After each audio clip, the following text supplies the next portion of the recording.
estar cargado el material?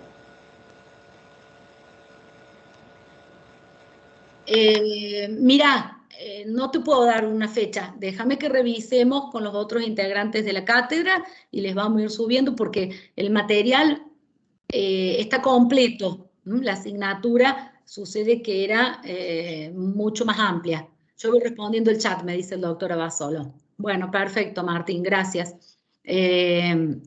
La clase grabada está en la sección archivo. Bueno, ahí te dejo, Martín, y las preguntas y vuelvo a grabar porque lo corté y vemos la presentación.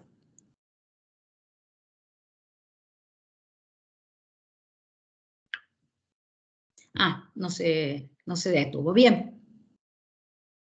Se está grabando. Vemos la presentación acá.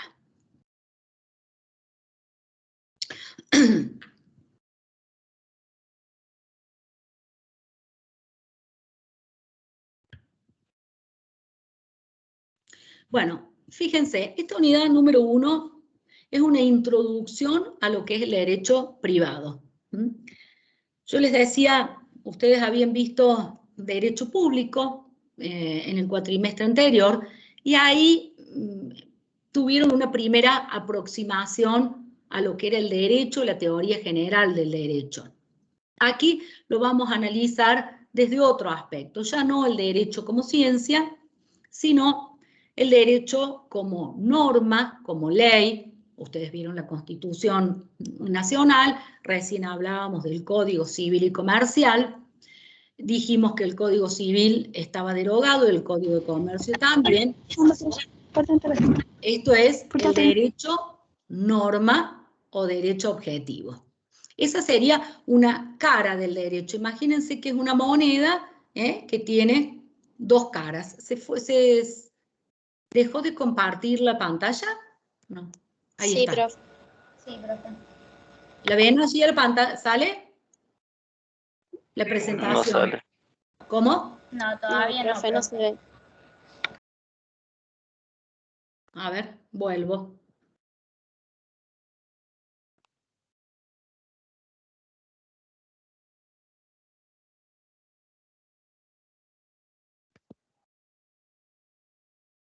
Denme un minuto.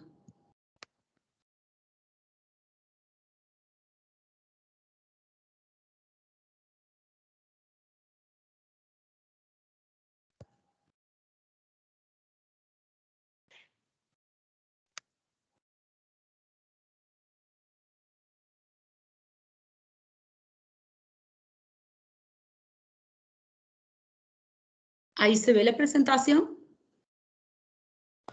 Sí, profe. Sí. Sí. Bien.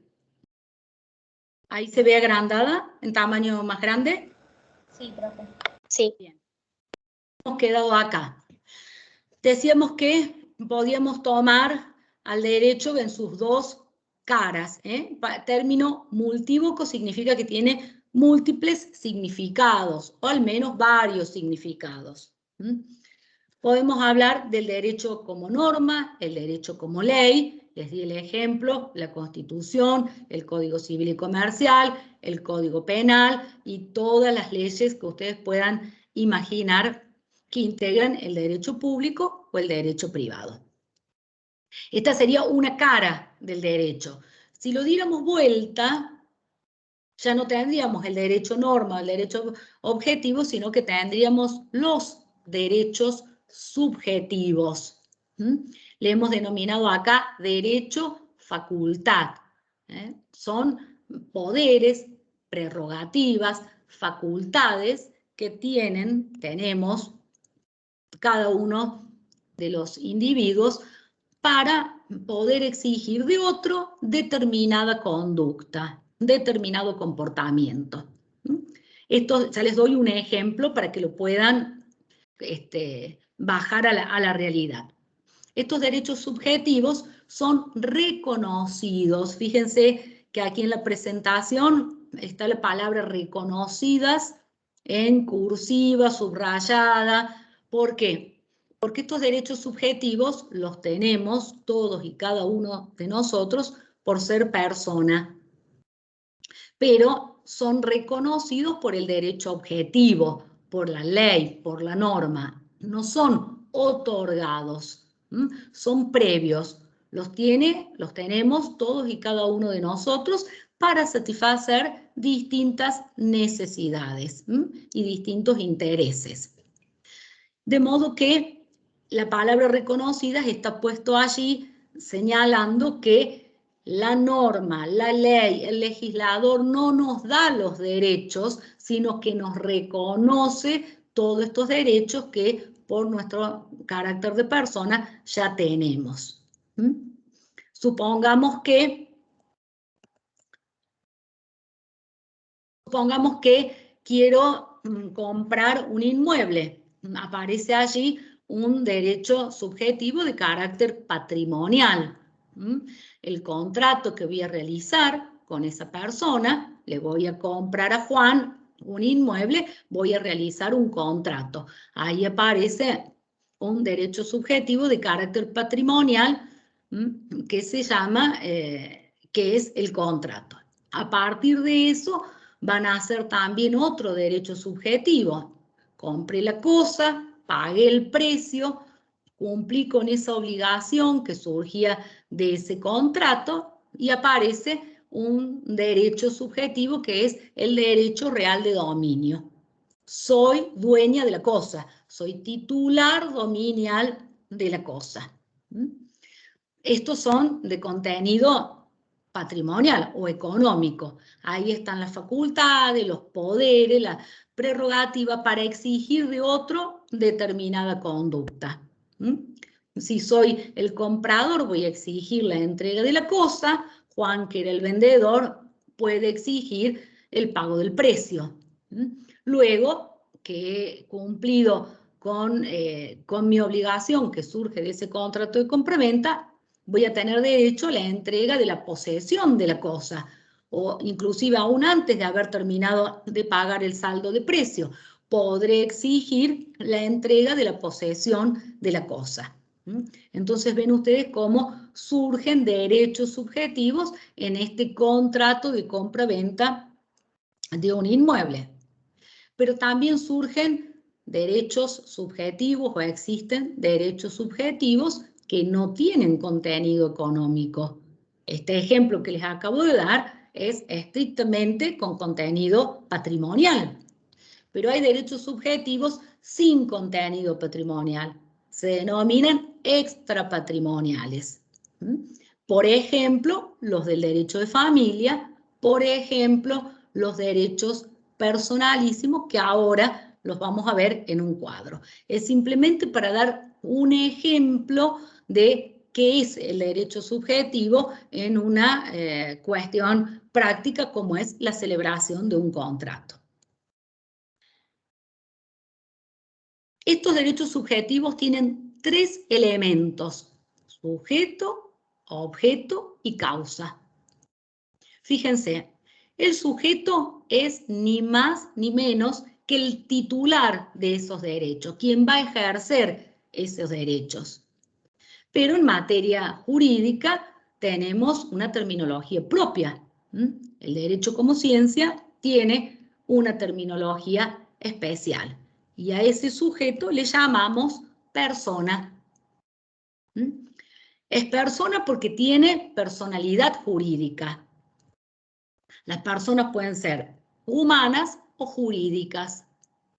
La persona humana nunca puede carecer de personalidad jurídica. La tiene desde la concepción. Fíjense ustedes, fíjense ahí en la presentación, dice persona humana y la subclasificación. Persona por nacer y persona física. ¿Qué es la persona por nacer? Aquella que está concebida y a partir de la concepción ya es persona y ya adquiere derechos y obligaciones aún antes de haber nacido, dentro del seno materno. Y ustedes se preguntarán, ¿pero cómo? Si todavía no ha nacido, ¿qué derechos puede tener? Puede tener derechos y tiene además obligaciones correlativas de esos derechos. Imagínense que Fallece su padre, su progenitor, y tiene derechos hereditarios. Puede recibir, imaginemos, un campo y tendrá todos los bienes que integran esa actividad agropecuaria, pero deberá además ejercerlos a través de un representante, ¿no? Obviamente, en este caso, la madre más el Ministerio de Menores. Pero tendrá también obligaciones, por ejemplo, todas aquellas correlativas derivadas de los derechos que recibe. Deberá pagarle al Estado Nacional, a la AFIP, a la provincia, al municipio, deberá pagar los sueldos de los empleados, deberá pagar los gastos de conservación y de mantenimiento de la cosa, etcétera, etcétera. Esto es, ven ustedes que esta persona, aún antes de nacer, ya tiene derechos subjetivos, es titular de derechos y obviamente es titular de obligaciones. A partir del nacimiento ya la denominamos persona humana o persona física. Esto se produce desde el nacimiento con vida. Esto va a ser parte del desarrollo de la unidad próxima. Les dije yo que la materia Derecho Privado 1 se desarrollaba en base a estos tres elementos: al sujeto, al objeto y a la causa. Bien, ahora tenemos también dentro de las personas, no solo la persona humana, tenemos también la persona jurídica. Y tenemos una unidad destinada a estudiar a la persona jurídica, a este grupo humano organizado a lo cual se le otorga personalidad para el cumplimiento de su objeto y de los fines que se han propuesto las personas que lo integran. Aquí en el Derecho Privado 1 nosotros vamos a estudiar las asociaciones y las fundaciones. Pero les dije recién que ustedes tienen toda una materia destinada al derecho societario. Las sociedades comerciales son personas jurídicas. De modo que lo que aquí estudiemos en cuanto a qué es una persona jurídica, cómo se conforma, cuáles son sus elementos, cuáles son sus atributos y qué sucede con el fin de la existencia de la persona jurídica, y la responsabilidad, además, es algo que ustedes lo van a retomar en materia societaria. En la asignatura de sociedades comerciales van a partir de este concepto de persona jurídica y lo van a aplicar directamente a las sociedades comerciales que van a estudiar en la Ley General de Sociedades. Entonces, tres elementos tienen los derechos subjetivos. El primero es el sujeto, denominado persona humana o persona jurídica, y dentro de la persona humana, la persona por nacer y la persona física. Veamos el segundo elemento. Perdón, tengo acá una presentación de los atributos. Fíjense, tres atributos tiene la persona humana. La persona jurídica tiene 4 atributos, le debemos sumar el patrimonio. ¿Qué estudiamos respecto de la persona humana? Y tenemos una unidad para ver los atributos en particular, tanto el nombre, como el domicilio, como la capacidad. El nombre de la persona humana y también el nombre de la persona jurídica. Cuando hablemos de persona jurídica, vamos a ver el atributo nombre aplicado a la persona jurídica también y las diferencias con la persona humana. Vamos a hablar también del domicilio, que no es solo el lugar donde la persona vive, sino que vamos a hablar también del domicilio legal o forzoso y del domicilio especial, que es aquel que fijamos para ciertos y determinados actos de la vida civil. Y por último vamos a hablar de la capacidad, de la aptitud para ser titular de derechos, se denomina capacidad de derecho, o para ejercer esos derechos de lo que se es titular, denominada capacidad de ejercicio. Entonces, volviendo a la persona humana, tiene 3 atributos que son cualidades jurídicas. que además la identifican, la distinguen de las demás personas. El caso del nombre.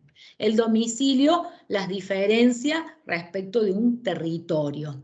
Y la capacidad determina los actos de los cuales, los derechos y los actos de los cuales puede ser titular y aquellos que puede ejercer por sí o por medio de sus representantes. Si es una persona jurídica, dijimos que le sumamos un cuarto atributo que es el patrimonio, el conjunto de bienes y deudas que tiene esa persona jurídica. Bien, primer elemento entonces, el sujeto denominado en un lenguaje técnico persona. Segundo elemento de los derechos subjetivos, el objeto. Esto es aquello sobre lo cual va a recaer el derecho subjetivo. Y ahí encontramos las cosas, los bienes y los hechos. ¿Qué son las cosas? Los objetos materiales susceptibles de tener un valor económico. Esta computadora, la mesa, la silla, el inmueble donde estoy habitando, el auto, el rodado, las maquinarias, todas las cosas, objetos materiales, muebles o inmuebles, susceptibles de tener un valor económico. Esas cosas más los objetos inmateriales constituyen los bienes. Esto es, los bienes sería el género que comprende a las cosas. Las cosas están dentro de los bienes. El género son los bienes y las cosas son una especie. Son los objetos materiales. Los bienes en sentido amplio son las cosas, objetos materiales, más los objetos inmateriales. Recién les daba el ejemplo que quería comprarle a Juan un inmueble.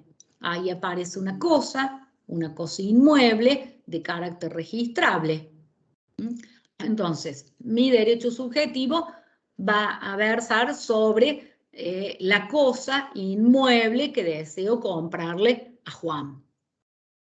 Ese va a ser el objeto sobre el cual va a recaer ese derecho subjetivo. Pero fíjense ustedes que también los derechos subjetivos pueden recaer sobre hechos y no sobre cosas. Imaginemos un contrato donde yo me obligo a hacer determinada actividad. Recién antes de empezar la clase me mandó un WhatsApp el plomero que va a venir mañana a arreglar un tema aquí en la cocina. ¿A qué se compromete esta persona? ¿A darme algo? ¿A dar una cosa? No, se compromete a realizar una actividad. Lo mismo va a ocurrir con nuestra actividad profesional, la de los contadores, la de los abogados. El vínculo contractual que ustedes van a tener con sus clientes consisten en hechos, en actividades, la actividad profesional. Entonces, aquí aparece como objeto del derecho subjetivo ya no la entrega de una cosa, sino la realización de una actividad. En este caso, la prestación de un servicio de este señor y, en el caso profesional, la prestación de un servicio profesional. Ustedes, el asesoramiento, la liquidación de impuestos a las ganancias, la liquidación del impuesto a bienes personales y así sucesivamente. Nosotros el asesoramiento a los clientes, el patrocinio letrado, la defensa en juicio, son todos hechos que constituyen el objeto de estos derechos subjetivos. ¿Se va entendiendo hasta allí? ¿Me van siguiendo? Bien. Veamos el tercer elemento. La causa eficiente. A esta también se le denomina causa fuente, causa generadora. ¿Qué genera? Genera el nacimiento de derechos del sujeto sobre el objeto. Ven ustedes que hay una relación dialéctica. El sujeto tiene derechos en virtud de esa causa sobre el objeto. Están los tres elementos íntimamente relacionados. La causa hace nacer los derechos que tiene el sujeto sobre el objeto. Ahora bien, ¿de dónde nacen estos derechos subjetivos? ¿Cuáles son las causas de los derechos subjetivos? Fíjense, acá les he señalado hechos jurídicos y actos jurídicos. Son acontecimientos susceptibles, los hechos jurídicos, de hacer nacer derechos subjetivos, con la característica que pueden ser de carácter lícito, y ahí aparecen los actos jurídicos, o de carácter ilícito. Veamos el ejemplo. Termino la clase, me voy a mi estudio, saco el auto de la cochera y atropello a un peatón apenas salgo de la puerta de la cochera. Esto es un hecho jurídico, es causa eficiente o causa generadora de derechos. Este señor que se ha visto atropellado por mi forma de conducir imperita va a tener derecho a una indemnización de daños y perjuicios. Se lastimó, se quebró una pierna, tuvo que dejar de trabajar durante un tiempo, tuvo ciertas consideraciones de tipo subjetivo y sufrió un daño no patrimonial, por ejemplo, lo que antes se denominaba daño moral, y ahí aparece a partir de ese hecho ilícito, accidente de tránsito, una serie de derechos subjetivos que va a tener este señor, la víctima, y en virtud de lo cual me va a poder exigir a mí determinada conducta. Volvemos al concepto de la presentación inicial, que son los derechos subjetivos. Facultades, poderes, prerrogativas que le permiten al sujeto exigir de otro determinada conducta. Acá tiene el típico caso. Este señor accidentado, quebrado, es trasladado acá a la Clínica del Sur y una vez que se recupere, me hace el reclamo respectivo. Me va a decir, mire, usted me atropelló y tiene que resarcirme el daño que yo he sufrido. Sufrí daño patrimonial, sufrí daño extrapatrimonial. Me va a hacer una liquidación, me va a decir, estuve internado, tuve una quebradura, estoy con rehabilitación, tendré que abonarle todos esos gastos. Si no se los pago, me iniciará un juicio. Entonces ven ustedes cómo los hechos ilícitos, típico caso el accidente de tránsito, hacen nacer una serie de poderes, facultades o prerrogativas que permiten que ese sujeto exija a otro determinada conducta. En este caso, la conducta es el resarcimiento de los daños y perjuicios que sufrió la víctima. Pero luego tenemos, aparte, junto a los hechos jurídicos, los actos jurídicos. Estos ya no pueden ser ilícitos. Estos son hechos jurídicos como los anteriores, pero humanos, voluntarios, lícitos. La característica de los actos jurídicos es que son lícitos, que tienen además un fin inmediato, que es crear, modificar o extinguir relaciones o situaciones jurídicas. El típico caso, el contrato. El contrato es un acto jurídico y tiene un fin inmediato, hacer nacer determinadas relaciones jurídicas. Entonces, un hecho humano es voluntario y es lícito. Y además tiene un fin inmediato. Volvamos a ese contrato de compraventa. Va a tener un fin inmediato que es que el comprador adquiere la cosa y que el vendedor reciba el precio.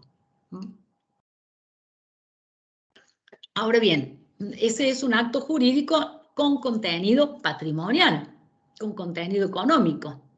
El contrato de compra-venta es el paradigma, el modelo de los contratos bilaterales, consensuales y onerosos. Y es, en esencia, un acto jurídico. ¿Hay otros actos jurídicos que no son contratos? Sí, por ejemplo, el matrimonio. Por ejemplo, recién hablábamos en materia de sucesiones, el testamento. Les dije, los clientes le van a consultar si pueden dejar ciertos bienes a otras personas que no sean sus herederos. Ustedes le dirán que sí, en determinadas condiciones y que deberán hacerlo a través de un testamento. El testamento también es un acto jurídico. En principio tiene contenido económico, pero puede contener otras disposiciones, como por ejemplo el reconocimiento de un hijo, que no tiene contenido económico o patrimonial. Vamos a clasificarlo, los derechos subjetivos. Recién en los ejemplos fuimos dando algunos de los supuestos de esta clasificación, que aquí la vamos a ver más detallada.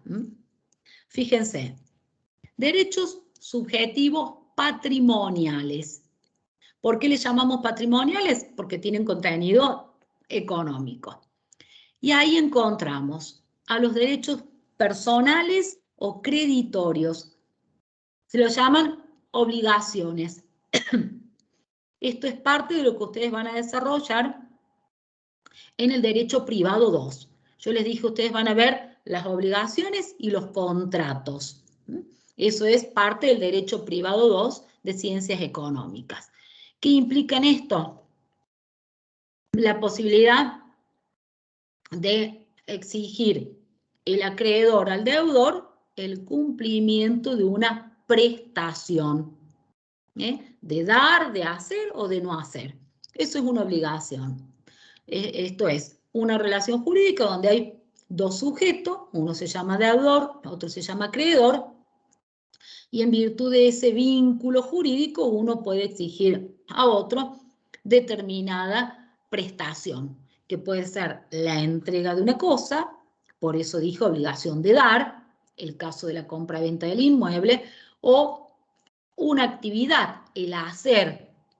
Dijimos el ejemplo del plomero, del gasista, nuestra actividad profesional, o de no hacer, de no realizar determinada actividad, no construir más allá de determinada altura, no talar el bosque, y así sucesivamente. Esos son los derechos personales o creditorios que ustedes van a desarrollar en Derecho Privado 2 el próximo año. Frente a estos derechos creditorios u obligaciones, aparecen los derechos reales, que también tienen contenido económico. Recién les dije que si yo concretaba ese contrato, pagaba el valor del inmueble, podía exigir la posesión y ahí nacía ya el derecho real de dominio, previa firma de la escritura pública. En el derecho real hay un vínculo ya no entre deudor y acreedor, entre un sujeto y la cosa. El vínculo que nace entre el comprador, que luego va a ser el titular dominial, del inmueble que acaba de adquirir. De modo que ya hay solo dos aspectos, el titular del derecho y la cosa. En los derechos personales tienen el deudor, el acreedor y la prestación que uno le debe al otro. Estos tienen todos contenido económico. Los derechos reales los vamos a ver en una unidad propia de nuestra asignatura en el derecho privado 1. Los derechos personales o creditorios los van a estudiar en el derecho privado 2. Ahora bien, frente a estos derechos subjetivos de contenido económico, aparecen estos, los extrapatrimoniales. ¿Por qué se le denomina extrapatrimoniales? Porque en principio no tienen contenido económico, pero la violación de estos derechos sí trae aparejada un resarcimiento patrimonial o económico. Fíjense los primeros, los derechos personalísimos o de la personalidad. El derecho a la vida, el derecho a la intimidad, el derecho a la identidad, esto es el derecho a ser el que soy y no otro, identidad cultural, política, religiosa, sexual, identidad de género, etcétera, etcétera. Esto es, los derechos personalísimos serían como los derechos humanos bajados al Código Civil y Comercial.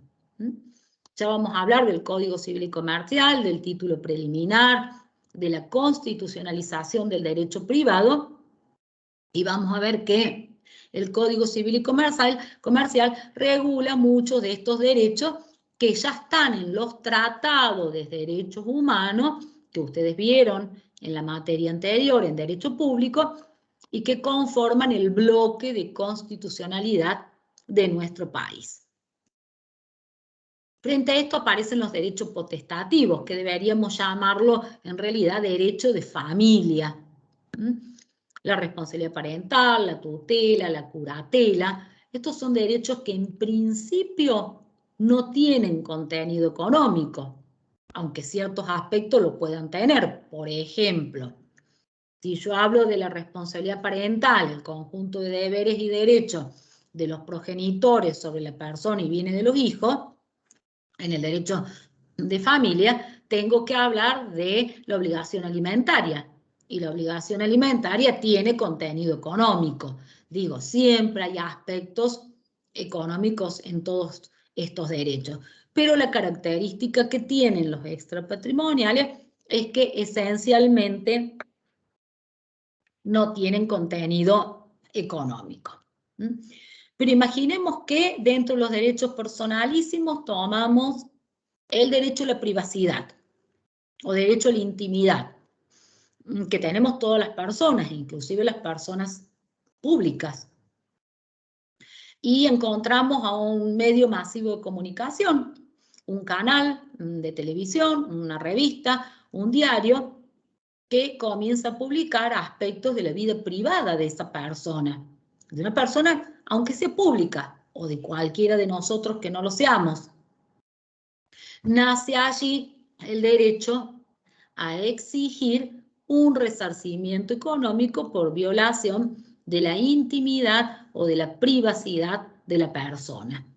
Entonces, ese derecho a la intimidad, que es un derecho personalísimo y que en principio es extrapatrimonial, si es violentado, debe ser resarcido y ahí aparece la obligación de carácter patrimonial. Entonces, todos estos derechos extrapatrimoniales pueden derivar en ciertos aspectos patrimoniales cuando son, como les digo, violentados, dejados de lado o no respetados. Finalmente, la última clasificación habla de derechos intermedios o derechos mixtos. Ya el propio nombre lo indica.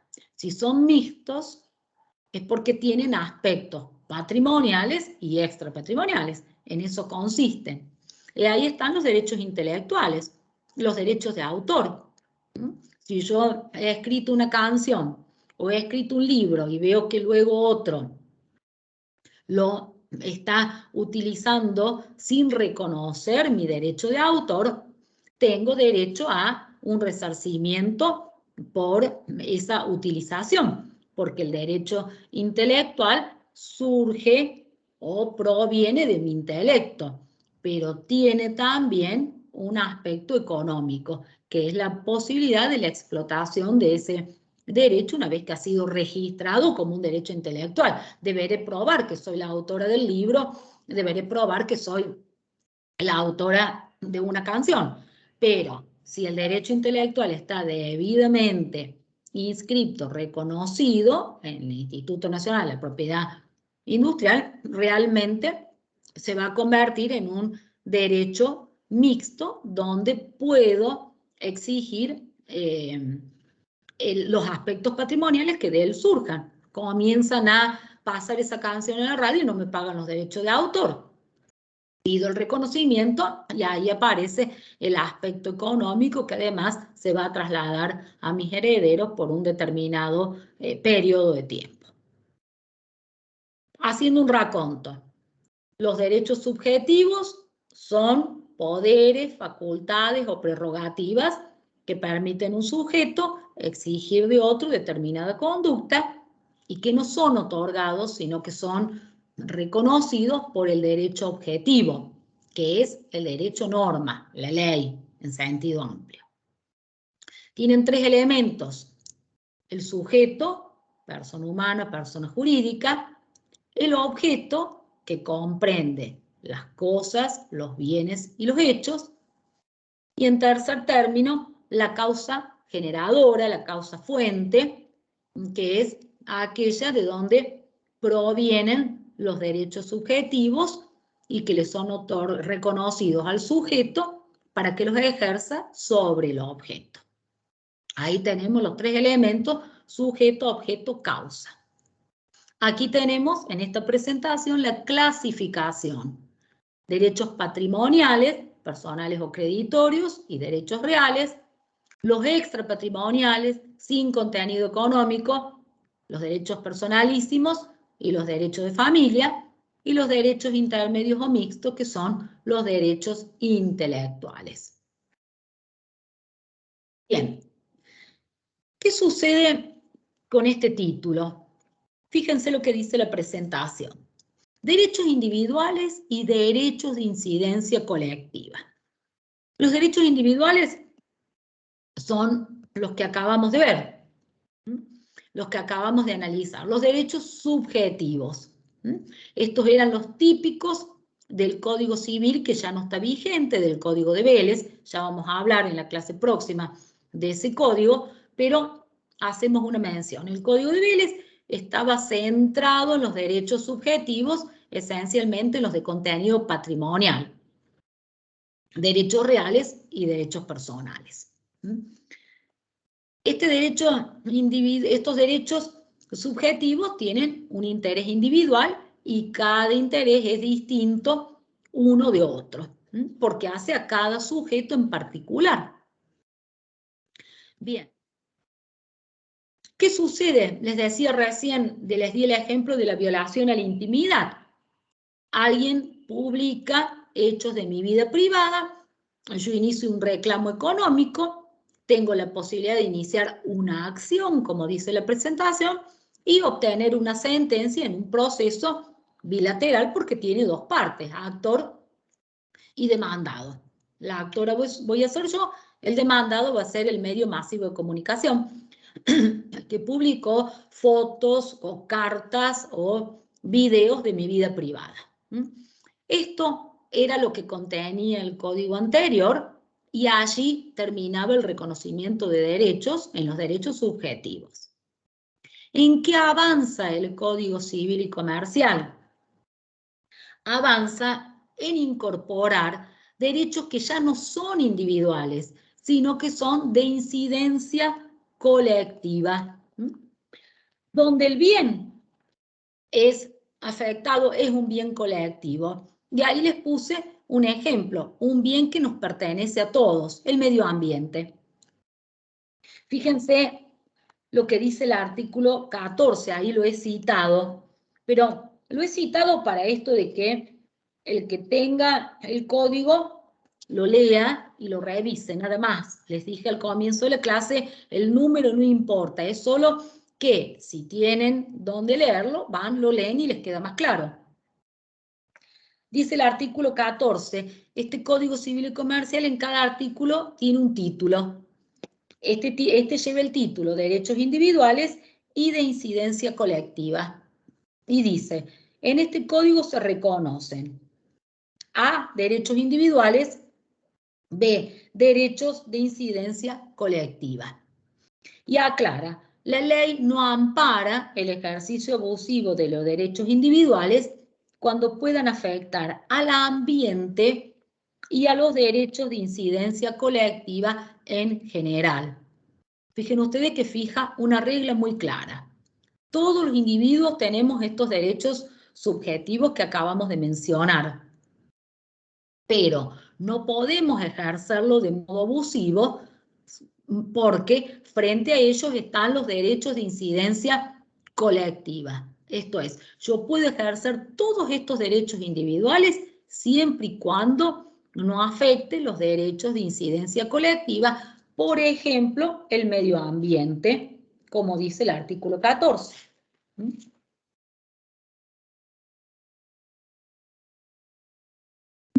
El 240, en consonancia, dice: Se refiere a los límites al ejercicio de los derechos individuales sobre los bienes. Y dice, el ejercicio de los derechos individuales sobre los bienes de las secciones tal y tal debe ser compatible con los derechos de incidencia colectiva.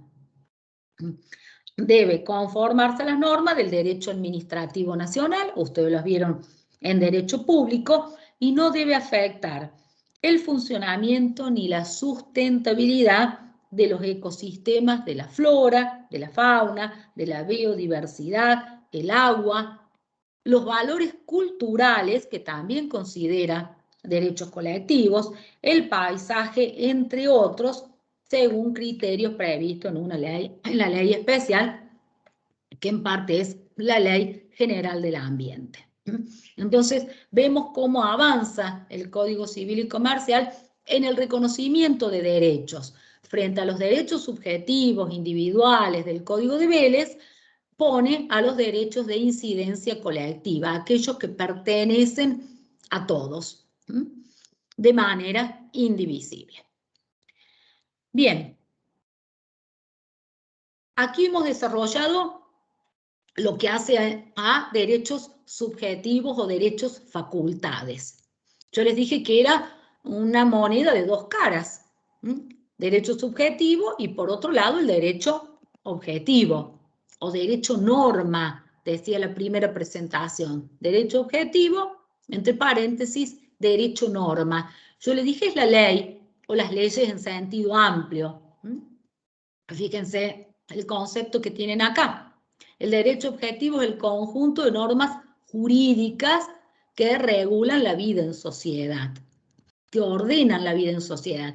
El derecho, como norma, es regulador, ordenador de las relaciones jurídicas en una sociedad determinada, en un momento determinado. Lo contrario sería el caos o la posibilidad de hacer justicia por mano propia. Si no tuviéramos el derecho como ordenador, como quien fija las reglas de juego, cada uno podría hacer justicia por mano propia y si alguien me causa un daño, este ejemplo que les daba, el señor que atropellé cuando salí de la cochera, no estaría enviándome una carta documento o iniciándome una acción de daños y perjuicios, sino que estaría vengándose por sus propias manos. Viene, espera que salga del edificio y me golpea o me ataca con un arma.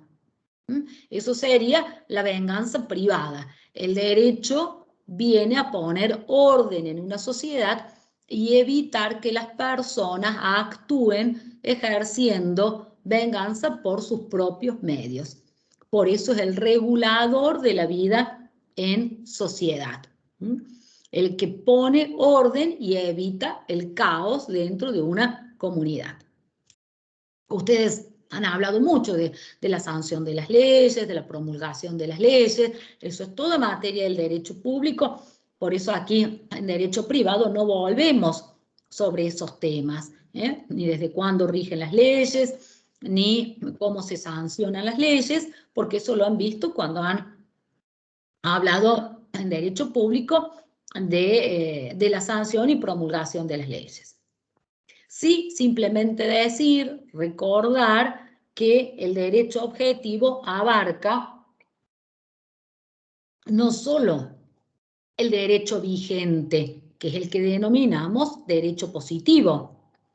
Yo hasta ahora siempre hablé de derecho positivo. Le cité a la Constitución Nacional, las constituciones de provincia, que han visto en derecho público. Hablamos del Código Civil y Comercial, es derecho positivo. Perdón, me retracto. Sí hablé de derecho que no es positivo, porque mencioné al Código Civil derogado y al Código de Comercio derogado. Fíjense, esas dos leyes, esos dos códigos no son derecho positivo porque no están vigentes. Es derecho que ya ha sido derogado y en este caso reemplazado y unificado en el Código Civil y Comercial.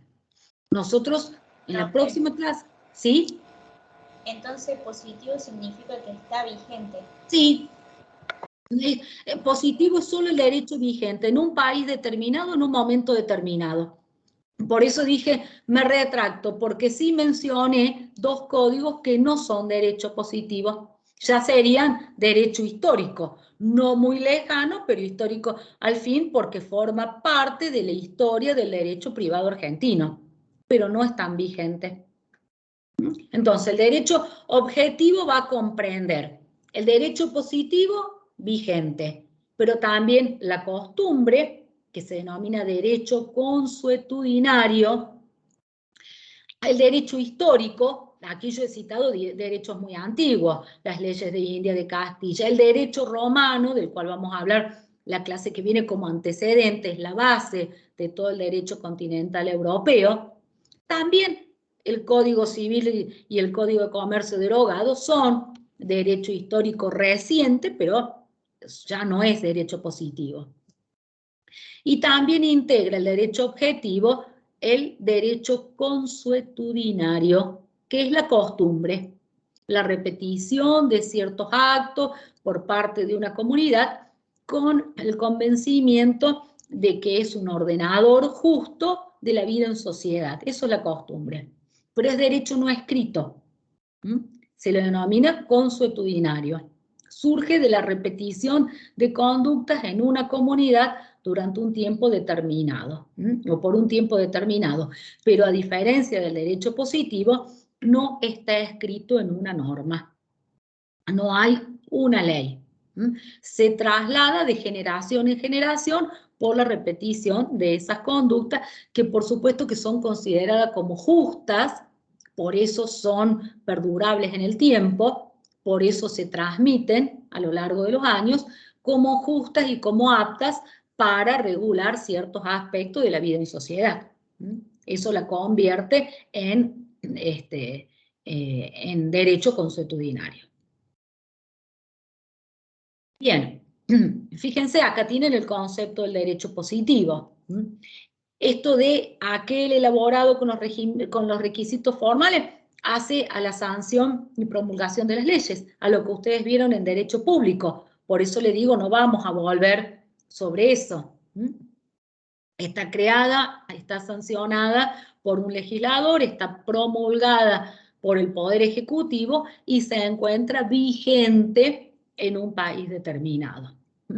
El Código Civil de Vélez, el Código de Comercio, fueron sancionados siguiendo todos los requerimientos y todos los procedimientos formales, fueron promulgados, pero perdieron vigencia, dejaron de ser derecho positivo cuando se sanciona el Código Civil y Comercial, que específicamente dice derogar el Código Civil y derogar el Código de Comercio.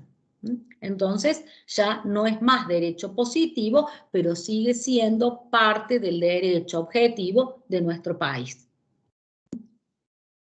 Bien. Veamos la división, avancemos un poquito más y dejamos por ser la primera clase. Fíjense, divisiones del derecho positivo. Lo han visto también en la materia anterior, derecho público y derecho privado.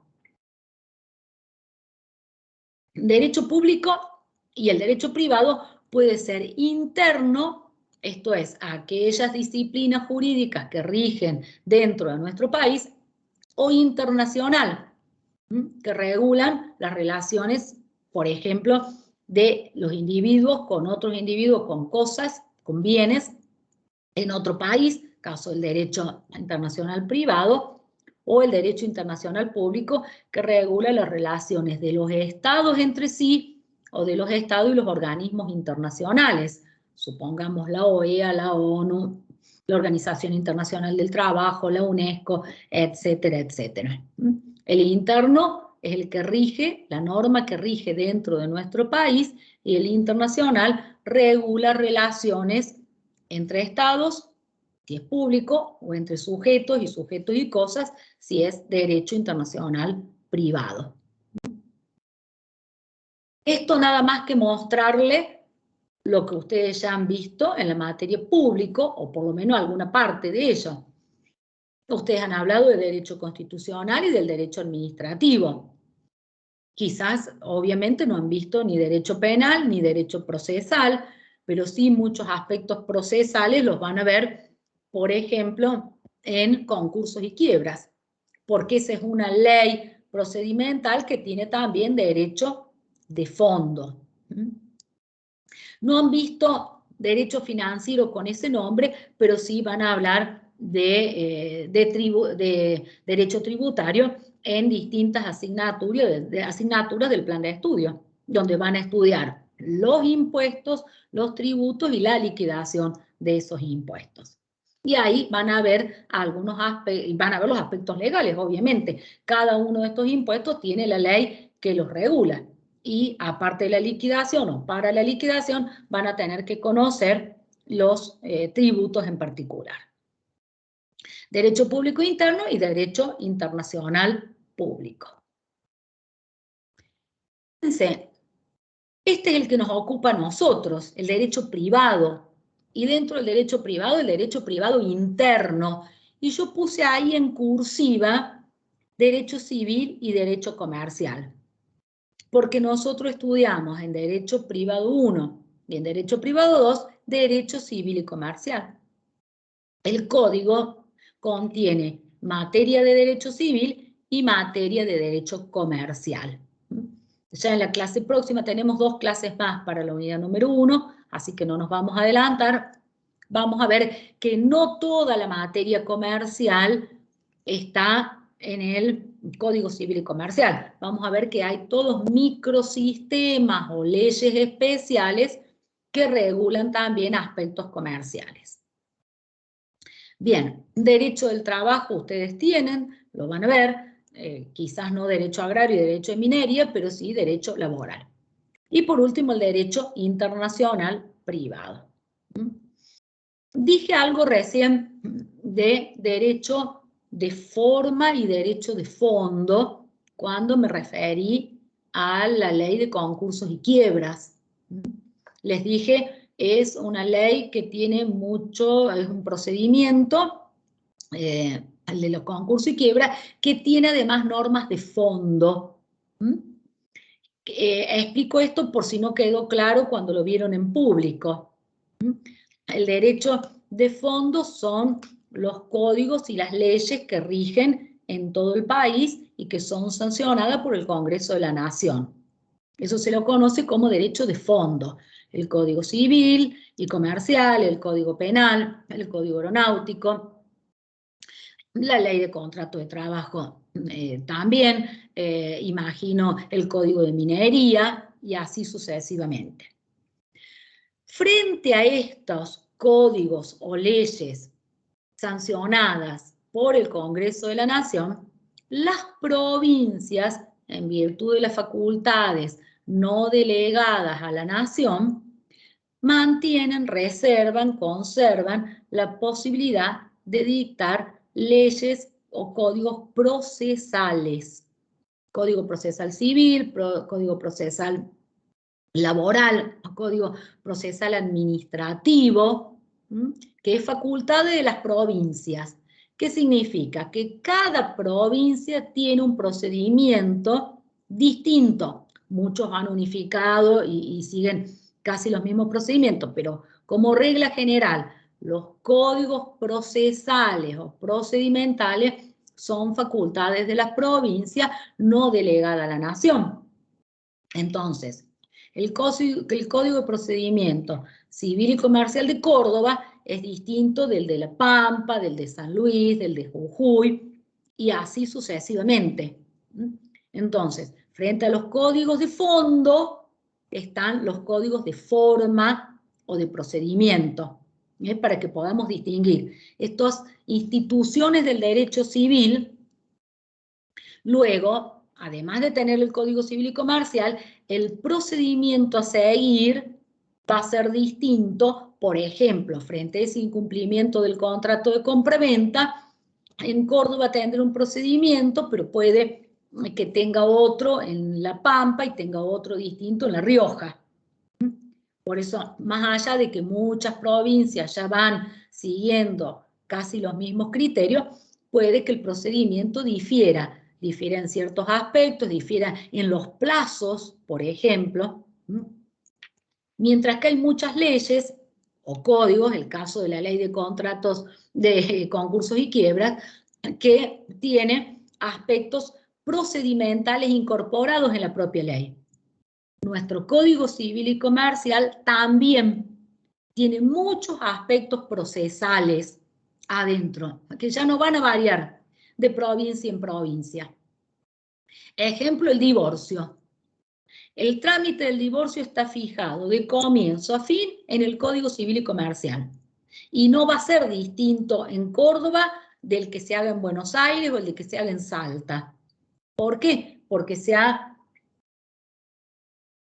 regulado esos procesos o procedimientos en el derecho de fondo, en el Código Civil y Comercial. Otra de las características de este código es que ha avanzado y ha incorporado muchos aspectos procesales que en el código anterior no estaban, porque como les digo, eran facultades que las provincias se habían reservado y no habían delegado a la nación. Bien, detengo la grabación.